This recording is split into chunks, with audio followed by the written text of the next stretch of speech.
Analyst breakfast show global cues ఈ ఉదయం స్వల్ప నష్టాలను సూచిస్తున్నాయి. ఎస్జీఎక్స్ నిఫ్టీ 7 పాయింట్ల నష్టంతో 6148 దగ్గర ట్రేడ్ అవుతుంది. సో ఆగస్టు నెల పారిశ్రామిక ఉత్పత్తి అంకెలు ఐఐపి డేటా ఇవాళ వెలువడనుంది. సో మార్కెట్స్ సంబంధించిన మేజర్ క్యూ బహుశా ఇదే కాబోతుంది. గ్లోబల్ క్యూస్ అయితే ప్రస్తుతానికి ఫ్లాట్ గా ఉన్నాయి. లాస్ట్ నైట్ యుఎస్ మార్కెట్స్ కూడా చాలా ఫ్లాట్ గా క్లోజ్ అయ్యి డౌ జోన్స్ 1100 మార్క్ పైన క్లోజ్ కాగలిగింది 4 పాయింట్ల లాభంతో. సో నిన్నటి మార్కెట్ గమనిస్తే మనం నిన్న చాలా వరకు ప్రాఫిట్ టేకింగ్ కనిపించింది. బ్రెడ్ పాజిటివ్ గా ఉన్నప్పటికీ క్లోజింగ్ సమయానికి మార్కెట్స్ కేవలం సెన్సెక్స్ 90 పాయింట్ల లాభంతో, నిఫ్టీ 32 పాయింట్ల లాభంతో క్లోజ్ అయ్యి ప్రారంభ లాభాలను నిలబెట్టుకోలేకపోయాయి. సో కొన్ని స్పెసిఫిక్ స్టాక్స్ లో మాత్రం యాక్షన్ కొనసాగింది. For instance Tata motors new 52 week హైని టచ్ చేసింది. 1149 దగ్గర, ఇన్ఫాక్ట్ 1150కి జస్ట్ బిలో క్లోజ్ అయింది. సో అలాగే మిడ్ క్యాప్ థీమ్స్ గమనిస్తే fertilizer stocks and rice stocks ఈ రెండు రంగాలకు చెందిన స్టాక్స్ లో చెమల్ ఫెర్టిలైజర్స్ కావచ్చు, కోరమాండల్, ఆర్సీఎఫ్ ఇటువంటి స్టాక్స్ లో యాక్షన్ గమనించాం, లాభాలు గమనించాం. సో సెక్టర్ రొటేషన్ లో నిన్న పార్టిసిపేట్ చేసిన 2 సెక్టర్స్. అలాగే అక్టోబర్ రిజల్ట్స్ కోసం ప్రస్తుతం మార్కెట్స్ ఎదురు చూస్తున్నాయి. శుక్రవారం ఇన్ఫోసిస్ టెక్నాలజీస్ రిజల్ట్ వెలువడింది. సో అక్కడ నుంచి దాదాపుగా అన్ని మేజర్ కంపెనీస్ రిజల్ట్స్ కూడా ఇవాళ రిజల్ట్స్ ప్రకటించబోయే కంపెనీస్ లో క్యాస్ట్రాల్ ఇండియా, ఎక్సైడ్ ఇండస్ట్రీస్, అలాగే Goa carbon, IL and FS investment, Kajaria ceramics, magma fin corp, Nippo batteries, pioneer embroideries, అలాగే సూర్య ఫార్మా కోర్స్ జీడీఆర్ ఇష్యూ కోసం బోర్డు మీటింగ్ నిర్వహిస్తుంది. సో ఈ కంపెనీలన్నింటిలోనూ రిజల్ట్స్ కోసం ఇవాళ మనం షేర్ హోల్డర్స్ ఎవరైనా ఉంటే వేచి చూడాల్సిన అవసరం ఉంది. సో ప్రస్తుతానికి మిడ్ క్యాప్ థీమ్స్ లోనే యాక్షన్ కొనసాగే అవకాశం కనిపిస్తుంది. Till the results sessions are over. And IT stocks సంబంధించి కరెన్సీ ఒడిదుడుకులు ప్రతికూలంగా మారడంతో నిన్న ఐటీ స్టాక్స్ నష్టపోయాయి.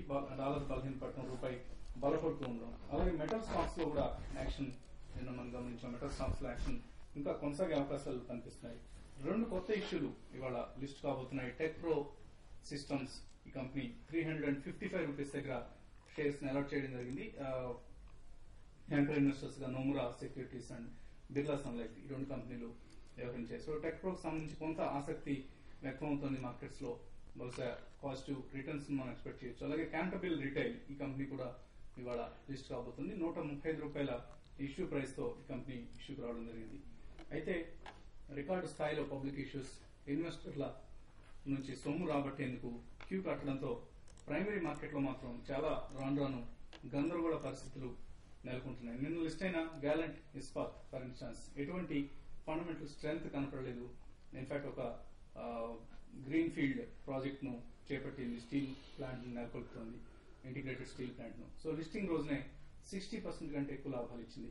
సో ఇటువంటి కొన్ని సర్ప్రైజెస్ మనకు ఎదురవుతున్నాయి. ఇన్ఫాక్ట్ ఐపీఓ ఎనాలిసిస్ చేసే వాళ్ళ జాబ్ కత్తి మీద సాములాగా తయారైంది. ఇప్పుడు ఇది ఇంత ముందు కూడా ఇలాగే ఉండదు. అఫ్ కోర్స్ ఇప్పుడు మరీ జటిలం అవుతోంది. ఫండమెంటల్స్ బలహీనంగా ఉన్న కంపెనీలు సబ్స్క్రైబ్ చేయవద్దు అని రికమెండ్ చేసిన సందర్భాల్లో లిస్టింగ్ సమయంలో భారీ ధర దగ్గర లిస్ట్ అయ్యి అనలిస్ట్ పొరపోయే పరిస్థితి ఏర్పడుతుంది. అలాగే ఫండమెంటల్స్ బలంగా ఉన్న ఇష్యూస్ వీక్ మార్కెట్ లో లిస్ట్ అయితే ఆఫర్ ధర కంటే తక్కువ ధర దగ్గర లిస్ట్ అయ్యి ఇన్వెస్టర్లకు నష్టాలు మిగులుస్తాయి. సో ఓవరాల్ గా చాలా కేర్ఫుల్ గా ఉండాల్సిన సమయం ఇది. చాలా సెలెక్టివ్ గా ఇన్వెస్ట్ చేయాల్సిన సమయం. Of course medium to long term లో ఐపీఓ అనలిస్ట్ వాదనే నిజమవుతుంది, అది వేరే విషయం. అలాగే ఇవాళ ప్రెస్టీజ్ ఎస్టేట్స్ ఇష్యూ ప్రారంభం కాబోతుంది. ఈ కంపెనీ చాలా కొంచెం ప్రైస్ స్టీప్ గా అనిపిస్తున్నప్పటికీ రిస్క్ తీసుకోగలిగే ఇన్వెస్టర్స్ కు అనుకూలంగా ఉందని చెప్పుకోవచ్చు. సౌత్ ఇండియాలోనే లార్జెస్ట్ రియల్ ఎస్టేట్ కంపెనీగా దీనికి ఒక మంచి ఇమేజ్ ఉంది. అలాగే బిఎస్ టెలికాం ఈ ఇష్యూకి ఇన్వెస్టర్స్ నుంచి స్పందన కరువడంతో ఇష్యూ ప్రైస్ బ్యాండ్ తగ్గించడంతో పాటు ముగింపు తేదీని కూడా పొడిగించాల్సి వచ్చింది. సో ఇవన్నీ ఐపీఓ మార్కెట్ లో చోటు చేసుకుంటున్న అంశాలు. సో ఈ అంశాలన్నింటినీ గమనించి ఇన్వెస్టర్స్ యాక్షన్ తీసుకోవాల్సిన టైం ఇది. ఇక మార్కెట్స్ సంబంధించిన అనాలిసిస్ అందించడానికి మనకు అనలిస్ట్ సుందర్ గారు అలాగే శేష్ గారు సిద్ధంగా ఉన్నారు. సో సుందర్ గారు, ఎస్జీఎక్స్ నిఫ్టీని గమనిస్తే ఫ్లాట్ ఓపెనింగ్ బహుశా మనం ఎదుర్కొనే పరిస్థితి కనిపిస్తుంది. ఓవరాల్ గా ఇంట్రాడే ఎటువంటి ట్రెండ్ మీరు ఎక్స్పెక్ట్ చేస్తున్నారు? ఇంట్రాడే కూడా వాళ్ళు చూస్తే మళ్ళీ కన్సాలిడేషన్ ట్రెండ్ లో పడేట్టుగా అనిపిస్తుంది. ఎందుకంటే నేను 6150 పైన నిలదొక్కలేకపోయింది. అలాగే సపోర్ట్ అయిన 6100 పైన స్థిరపడింది. సో మార్కెట్ నిన్న రేంజ్ మధ్యలో క్లోజ్ అయింది కాబట్టి క్లియర్ డెసిషన్, క్లియర్ బ్రేక్అవుట్ అనేది మనకు రాలేదు. దీన్ని బట్టి చూస్తే ఇవాళ కూడా ఐఏపీ నెంబర్స్ వచ్చేంత వరకు, అలాగే యూరోపియన్ మార్కెట్స్ ఓపెన్ అయ్యారు, కొంచెం ఇండెసిషన్ గా ఉంటుంది. సో షార్ట్ టర్మ్ ట్రేడర్స్ మటుకు ఈ లెవెల్లో మీరు హోల్డ్ చేయొచ్చు, ఎందుకంటే ఇంకా ట్రెండ్ అప్ లోనే. ఒకవేళ కనుక 6100 కింద క్లోజ్ అవుతేనే కొంచెం షార్ట్ టర్మ్ ఇన్వెస్టర్లు కొంచెం కాషియస్ ఉండాలి. ఇంట్రాడే ట్రేడర్స్ మటుకు చూస్తే 6150 టెస్ట్ చేసి దానిపైన కనుక నిలబడితే కనుక మీరు బై పొజిషన్ తీసుకొని 20 పాయింట్స్ కింద స్టాప్ లాస్ పెట్టుకోండి. అలాగే 6150 కిందే కనుక కాసేపు ట్రేడ్ అవుతే 10-15 మినిట్స్ అక్కడ షార్ట్ పొజిషన్ తీసుకొని పైన స్టాప్ లాస్ పెట్టుకోండి. ఏదైనా సరే మార్కెట్ 6100 కింద దిగితేనే కొంచెం వీక్నెస్ చెప్పొచ్చు. అప్పటి వరకు చూస్తే ట్రెండ్ స్థిరంగానే చెప్పొచ్చు.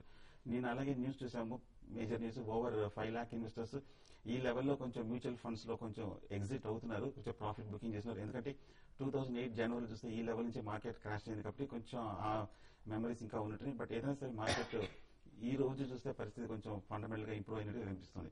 సో అలాగే నేను చూస్తే కనుక ముఖ్యంగా రెండు మార్కెట్ లీడర్స్ హెవీ వెయిట్ అయిన రిలయన్స్ ఇండస్ట్రీస్, ఎస్బీఐ టెక్నికల్ గా ఈ రెండు చాలా స్ట్రాంగ్ గా క్లోజ్ అయినాయి. డేస్ హై దగ్గర కొంచెం ఆల్మోస్ట్ బ్రేక్అవుట్ లెవెల్ లో క్లోజ్ అయింది. ఇవాళ కనుక రిలయన్స్ అండ్ ఎస్బీఐ కనుక స్థిరపడి మళ్ళీ డేస్ హై దగ్గర క్లోజ్ అవుతే కనుక ఫర్దర్ ర్యాలీ వస్తుంది. అప్పుడు ఈ ర్యాలీలో ఆటోమేటిక్ గా మార్కెట్ ర్యాలీ కూడా వచ్చే అవకాశం ఉంది. సో ఏదైనా సరే మార్కెట్ 6100 పైన ఉన్నంతసేపు ట్రెండ్ పాజిటివ్ గా చెప్పొచ్చు. So long positions short term traders hold చేయొచ్చు. ఆగస్ట్ మంత్ ఐఐపీ డేటాకి సంబంధించి మార్కెట్ లో ఆల్మోస్ట్ 10% వరకు గ్రోత్ రేట్ ఎక్స్పెక్ట్ చేస్తుంది. సో దీని ప్రభావం మార్కెట్ మీద ఎలా ఉంటుంది? అంటే ఇది సింగిల్ డిజిట్ రావడానికి కూడా, అంటే 9 to 10 రావడానికి అవకాశం ఉంది. అయితే ఇది కంపేర్ చేసుకుంటే లాస్ట్ 2-3 ఐఐపీ డేటాస్ తో కంపేర్ చేసుకుంటే, అంటే లాస్ట్ 2-3 ఐఐపీ డేటాస్ గా గమనిస్తే కొంచెం స్లోగా ఐఐపీ డేటాస్ కొంచెం తగ్గడం చూస్తున్నాము. అయితే ఇది కొంచెం మార్కెట్ అయితే ఇప్పుడున్న పరిస్థితులు పెద్ద ఒక నెగిటివ్ వచ్చినా పాజిటివ్ వచ్చినా పెద్ద పట్టించుకునే అవకాశం లేదు. ఆ 1 hour 1.5 hour దాని ప్రభావం మార్కెట్స్ మీద ఉంటుంది, కానీ అది పెద్ద ఇష్యూ ఉండకపోవచ్చు. నేను కూడా ఎర్నింగ్స్ అనేది చాలా క్రూషియల్ అనుకుంటాను. ఎందుకంటే లాస్ట్ క్వార్టర్ గా చూస్తే అనుకున్న దానికన్నా ఒక 1% ఎర్నింగ్స్ డౌన్ కావడం జరిగింది ఎక్స్పెక్టేషన్స్ కన్నా. అయితే ఈసారి మాత్రం ఎక్స్పెక్టేషన్స్ కన్నా అబోవ్ ఉంటేనే మార్కెట్స్ ఇక్కడ నుంచి ఫర్దర్ గా పెరిగే అవకాశం ఉంది. లేదంటే మళ్ళీ మార్కెట్ లో కొత్త ఆర్గ్యుమెంట్ వస్తుంది, మార్కెట్స్ చాలా ఎక్స్పెన్సివ్ ఉన్నాయి కరెంట్ లెవెల్స్ లో, సో ఇక్కడ నుంచి మనం ప్రాఫిట్ బుక్ చేసుకోవాలి అనే ఉద్దేశంతో ఎఫ్ఐఎస్ ఉండే అవకాశం ఉంది. కాబట్టి నేను అనుకోవడం ఐఐపీ డేటా ఇంపార్టెంటే కాదంటలేదు.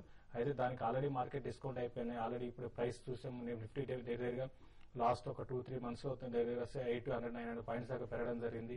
కాబట్టి ఏంటంటే ఇక్కడ నుంచి ఎర్నింగ్స్ చాలా ఇంపార్టెంట్, కంపెనీస్ పర్ఫార్మెన్స్ చాలా ఇంపార్టెంట్.